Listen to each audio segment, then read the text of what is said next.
তোমরা কি জানো এইচএসসিতে বই সিলেকশন করাটা তোমার সফলতার পথে অন্যতম একটা গুরুত্বপূর্ণ ভূমিকা পালন করে? আশা করি অনেকে হয়তো জানো, বাট তোমরা যারা নতুন এইচএসসিতে তারা হয়তো জানতে এখনো দ্বিধা আছে।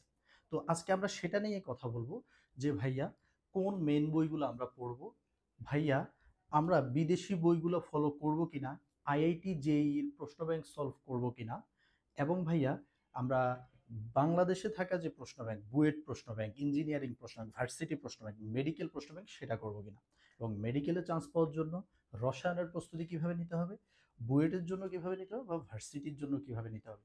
অর্থাৎ এক কোপেই এইচএসসিতে জিপিএ 5 এবং অ্যাডমিশন যাতে কাভার হয় কিভাবে পড়তে হবে, সবগুলো জিনিসের জন্য সাথে থাকো। একটা একটা করে আমি বিশ্লেষণ করছি। প্রথম কথা, ভাইয়া মেইন বই কোনটা পড়বো? আমি এখানে তিনটা মেইন বই তোমাদের জন্য রেখেছি। এখানে আছে গুহ স্যারের বই, এটাকে বলা হয় হাজারি নাগ স্যারের বই, এবং এটাকে বলা হয় কবির স্যারের বই। আমি নিজে আমার ইন্টারমিডিয়েট লাইফে আমার 5 থেকে 7টা বই দেখা হয়েছে, কারণ আমার কেমিস্ট্রি যেহেতু ভালো লাগতো, আমি অনেক বেশি সময় রসায়নের পিছু দিতাম। এই কারণে আমার অনেকগুলো বই দেখার সুযোগ হয়েছে। বাট সবার তো এরকম সুযোগ হবে না, এবং আমি যতদিন ধরে পড়াচ্ছি প্রত্যেকটা টাইমে আমার দেখা যায় বিভিন্ন বইয়ের সাথে উঠা বসা হয়। এজন্য বইগুলা নিয়ে আমার যেহেতু অভিজ্ঞতা আছে, সেই অভিজ্ঞতার আলোকে আমি বলছি। ফার্স্ট অফ অল, এই তিনটা বইয়ের মধ্য থেকে আমি বলবো তুমি অন্তত দুইটা বই তোমার সাথে রাখো। একটা বই হবে তোমার একদম মেইন, যেটা থেকে তুমি লাইন বাই লাইন পড়বা, দাগায় দাগায় সব পড়বা, সবগুলা ম্যাথ করবা। এবং আরেকটা বই হবে যে আসলে এক্সট্রা কিছু আছে কিনা সেটা চেক করার জন্য বা জানার জন্য। এখন খেয়াল করো, আমাদের যে তিনটা বই আছে তার মধ্যে সবচেয়ে বেশি জনপ্রিয় হলো হাজারি নাগ স্যারের বই। এটা মানে রসায়ন বলতে হাজারি নাগ এরকম একটা ভাইব চলে আসে। বাট আমি সব সময় এই বইয়ের উপরে আরেকটা বইকে রেফার করি, সেটা হলো কবির স্যারের এই বইটা। কেন ভাইয়া?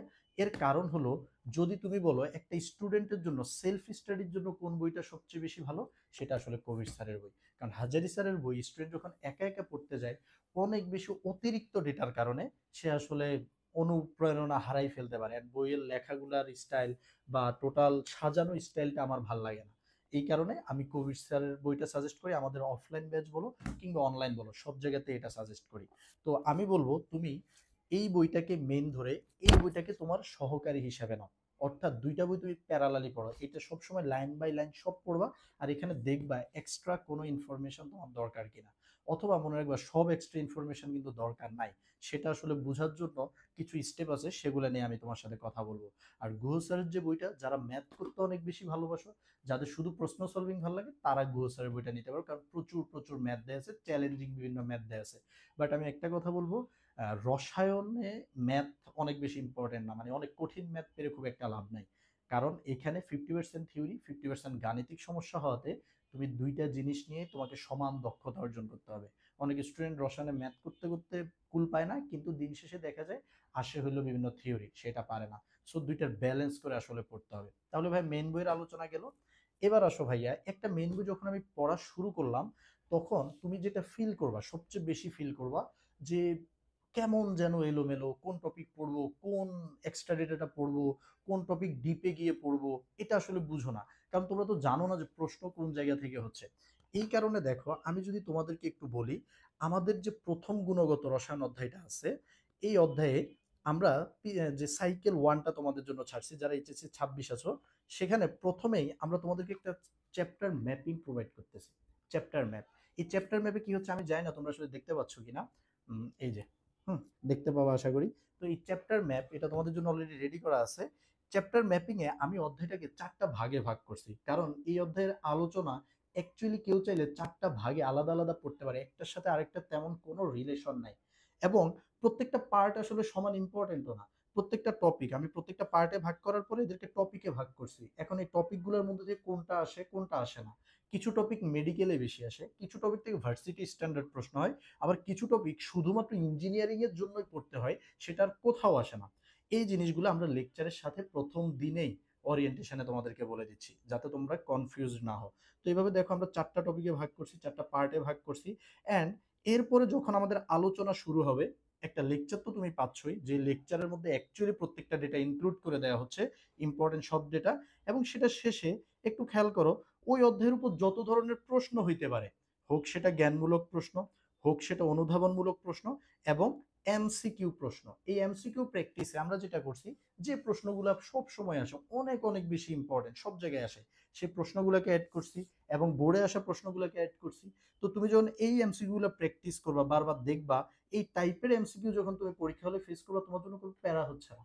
অ্যান্ড খেয়াল করো, আমাদের এরপর আছে ম্যাথমেটিক্যাল প্রবলেম। আমরা ম্যাথমেটিক্যাল প্রবলেমগুলো যখন তোমাকে দেখাই দিচ্ছি, তাহলে তোমার ম্যাথমেটিক্যাল প্রবলেম নিয়েও প্যারা পেন খেতে হচ্ছে না। অ্যান্ড আরেকটা ভালো উপায় তোমাকে বলি প্রশ্ন বোঝার, সেটা হলো ভাইয়া প্রশ্ন ব্যাংক। আমি প্রশ্ন ব্যাংক, অনেকে হয়তো জিজ্ঞেস করো ভাইয়া ফার্স্ট ইয়ার থেকে প্রশ্ন ব্যাংক সলভ করবো? ইয়াস, ফার্স্ট ইয়ার থেকে, আজকে থেকে তুমি প্রশ্ন ব্যাংক সলভ করতে হবে। তোমার এই যে আমি একটা প্রশ্ন ব্যাংক দেখাচ্ছি, ইঞ্জিনিয়ারিং প্রশ্ন ব্যাংক, এটা ভার্সিটি প্রশ্ন ব্যাংক একটা আছে, বা ওইটার নাম হলো ভার্সিটি ক প্রশ্ন ব্যাংক। এই দুইটা প্রশ্ন ব্যাংক যাদের ইঞ্জিনিয়ারিং টার্গেট তারা কিনে রাখবা, আর যাদের মেডিকেল টার্গেট তারা ভার্সিটি প্রশ্ন ব্যাংকের সাথে মেডিকেল প্রশ্ন ব্যাংকটা কিনে রাখবা। একটা অধ্যায় যখন তোমার শেষ হবে, একটা টপিক যখন শেষ হবে, তুমি সেই টপিক ধরে, সেই অধ্যায় ধরে অ্যাডমিশনে কোন টাইপের প্রশ্নগুলো আসে সেগুলো প্র্যাকটিস করবা। তাহলে তুমি বুঝে ফেলবা যে একটা অধ্যায় অনেক বেশি আলোচনা থাকলেও ওই আলোচনাগুলো বেশি ইম্পর্টেন্ট, কোনগুলো তোমাকে বেশি জোর দিয়ে পড়তে হবে, এন্ড পরীক্ষায় ওই টপিকগুলো তুমি চাইলে অনেক বেশি ভালো করতে পারবা। সো কোশ্চেন ব্যাংকের ব্যাপারে কি কমেন্ট ভাইয়া, কি রিকমেন্ডেশন, যে তুমি অবশ্যই দুইটা প্রশ্ন ব্যাংক রাখবা। একটা হলো ইঞ্জিনিয়ারিং এবং ভার্সিটি, যদি তুমি ইঞ্জিনিয়ারিং ক্যান্ডিডেট হও, এবং যদি তুমি মেডিকেল হও তাহলে ভার্সিটির সাথে মেডিকেল। ঠিক আছে? ওকে। এবার আসো, যে ভাইয়া বাজারে বিভিন্ন বই পাওয়া যায় এই টাইপের, এই বইগুলো আমরা পড়বো কিনা। আমার এখানে কমেন্ট হলো যে ভাইয়া প্রয়োজন কি আছে, একটু ভাবো তো। তুমি একটা মেইন বই পড়লা, তুমি আমাদের একটা লেকচার হয়তো ফলো করলা, লেকচার ফলো করতেই হবে এরকমও কোনো কথা নাই, কারণ তোমার মেন বইয়ে পুরো অধ্যায়ের শেষে কিন্তু 200-250 করে এমসিকিউ দেয়া আছে। তো আবার প্র্যাকটিস দেয়া আছে প্রচুর পরিমাণে, শিক্ষার্থী নিজে করো, হোমওয়ার্ক, এই টাইপের কাজ দেয়া। আমাদের এইখানে প্রচুর পরিমাণে প্র্যাকটিস দেয়া, সিকিউ দেয়া, বোর্ড এমসিকিউ দেয়া, মডেল টেস্ট দেয়া। এত কিছুর পরে তুমি আসলে কি সময় পাবা? আসলে পাওয়া যায় না, কারণ তোমার সাবজেক্ট একটা না, তোমাকে এট এ টাইম 7টা সাবজেক্ট পড়তে হয়, 13টা পত্র করতে হয়। সো আমার মনে হয় না এগুলো প্রয়োজন পড়বে। তুমি মেন বই এবং প্রশ্ন ব্যাংকের উপর জোরালো প্রস্তুতি নাও, তোমার আর কিচ্ছু দরকার হবে না। অ্যান্ড কিছু জ্ঞানী ব্যক্তি আছে যারা হলো সবসময় আমাদেরকে বিদেশি বই নিয়ে জিজ্ঞেস করে, ভাই আপনার তো শেলফে দেখছিলাম অমুক রাইটারের বই, এটা কি পড়বো? ভাই আপনার তো শেলফে দেখছিলাম অমুক রাইটারের বই, ভাই আপনার ব্যাগে দেখছিলাম, ভাই আপনার ছবিতে দেখছিলাম। ভাই এই বইগুলা আমি যখন পড়াই তখন আমার প্রয়োজন, যখন তুমি পড়তেছো বা আমি যখন স্টুডেন্ট ছিলাম তখন আমার কোনো প্রয়োজন ছিল না। এবং এইখানে তিনটা বইয়ের মধ্যে এই যে দুইটা বই দেখতেছো, অর্গানিক এবং ইনঅর্গানিকে, অনেকে অর্গানিকের জন্য এই বইটা পড়তে চায়, অনেকে এটা পড়তে চায়। এগুলো আসলে আমাকে মেইনলি কিনতে হয়েছে আমার ভার্সিটির জন্য, আমার ভার্সিটিতে এগুলোর উপর আমাকে পড়ানো হয়েছে। তোমাদের এগুলোর কোনো দরকার নেই, এগুলো কিচ্ছু বুঝবা না। কারণ যে একটা বিক্রিয়া তুমি এখন শিখতেছো, এখানে এই বিক্রিয়াটাকে 4টা ধাপে 7টা ধাপে তোমার মেকানিজম দিয়েছো, এটা তোমার দরকার নেই, বা দরকার হইলেও তুমি ওটা বুঝতে পারবা না। সো বিদেশি এসব বই ফার্স্ট অফ অল কথা তুমি কাভার করতে পারবা না। কেউ যদি অনেক বেশি কেমিস্ট্রিকে ভালোবাসো, অনেক জানতে চাও, তখন এটা তোমার জন্য, এটা তোমার পার্সোনাল ব্যাপার অ্যাকচুয়ালি, বাট এটা কমন ওয়াইড কোনো ডিসিশন না। এবার আসো ভাইয়া ছায়া প্রকাশনে, আগের যে দুইটা বই দেখেছিলাম এগুলো তো আসলে ইংলিশে লেখা। অনেকে ভারতের পশ্চিমবঙ্গের ছায়া প্রকাশনের বইগুলোকে একটু ফলো করো ফিজিক্সের জন্য বেসিক্যালি, কেমিস্ট্রিতে এসে আসলে দরকার হয় কিনা। অ্যান্সার হলো না রে ভাই। আবারও কথা, তুমি বাংলাদেশি বই সব শেষ করো, এরপর যদি বাংলাদেশি বই এবং প্রশ্ন ব্যাংকের পর যদি তুমি সময় পাও, তুমি এটা দেখতে পারো। তবে একটা জিনিস মাথায় রাখবা, ওদের সিলেবাস আর আমাদের সিলেবাস আকাশ পাতাল তফাৎ। অ্যান্ড দ্য বিগেস্ট কোশ্চেন, ভাই আইআইটি জেই সলভ করবো কিনা, না রে ভাই, এইটারও আপাতত দরকার নাই, কারণ ইন্ডিয়াতে পড়াশোনার যে সিলেবাস আর আমাদের যে সিলেবাস, দুইটার মধ্যে আকাশ পাতাল তফাৎ। ওদের সিলেবাস আমাদের চাইতেও 3 গুণ 4 গুণ বেশি। সো ওদের প্রশ্ন তুমি কিছুই বুঝবা না। ঠিক আছে? ওগুলো বুঝার জন্য তোমাকে আরো অনেক বেশি জানতে হবে। সো আপাতত এগুলো দরকার না, আপাতত আমাদের দেশিগুলো সলভ করো, এটাই তোমার জন্য সবচেয়ে বেশি কাজে দিবে। ঠিক আছে?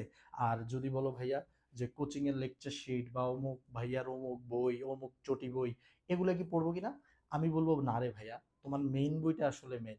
আগে মেইন বইটা পড়ো, মেন বইয়ের এমসিকিউ সলভ করো, মেন বইয়ের সব বই সলভ করো, প্র্যাকটিস শিট গুলো সলভ করো, প্র্যাকটিস শিটে যেহেতু বিগত বছরের প্রশ্ন বা অ্যানালাইসিস করা প্রশ্ন সেগুলো সলভ করো, প্রশ্ন ব্যাংক সলভ করো, দেন আসলে তুমি আর টাইমই পাবা না।